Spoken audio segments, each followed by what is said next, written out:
देखिए, उसमें ग्राउंड पहला तो ये है कि जो 14 तारीख को अटैक हुआ है मेडिकल कॉलेज पे, तो हमारा पहला डिमांड ये है कि उसमें सेंट्रल फोर्स को डिप्लॉय किया जाए till the pendency of the case, जिससे जो है उचित तरीके से न्याय हो सके। क्योंकि जिस तरीके से सबूतों को मिटाने की कोशिश की जा रही है, तोड़फोड़ किया जा रहा है, उससे पूरी तरह साफ है कि स्टेट हर तरीके से फेल हो रखी है जो है उस मेडिकल कॉलेज को सुरक्षित करने में। और एक और भी बात मैं बता दूं, आरजी कर मेडिकल कॉलेज का पुराना क्रिमिनल रिकॉर्ड रहा है, आज नहीं 2001, 2008 और ऐसे कई अन्य सारी क्रिमिनल घटनाएं हुई हैं आरजी कर मेडिकल कॉलेज में।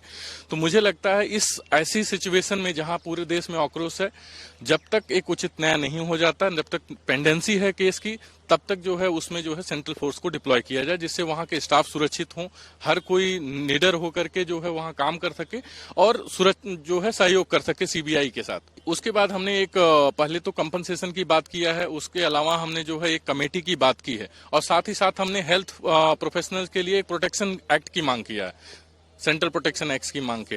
देखिए, सीबीआई अपनी तरफ जांच करे, लेकिन सीबीआई को जस्ट जिस दिन सीबीआई को ट्रांसफर हुआ उसी के जस्ट बाद ये घटनाएं शुरू हो गई।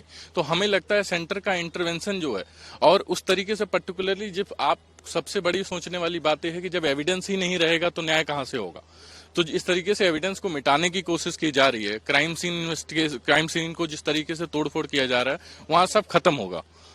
फोर्डा जो है federation of resident doctors association ने इंटरवेंशन फाइल किया है हमने उनकी तरफ से। So we have filed the intervention application on behalf of Forda, first of all seeking the central for deployment till the pendency of the case around the RG Kar Medical College, and then we are seeking the judicial committee just to oversee the matter till the pendency of the case, as well and do protect and safety regarding the safety and security of the health care professionals. There are several grounds with which we have taken in the intervention. We'll let you know after the case.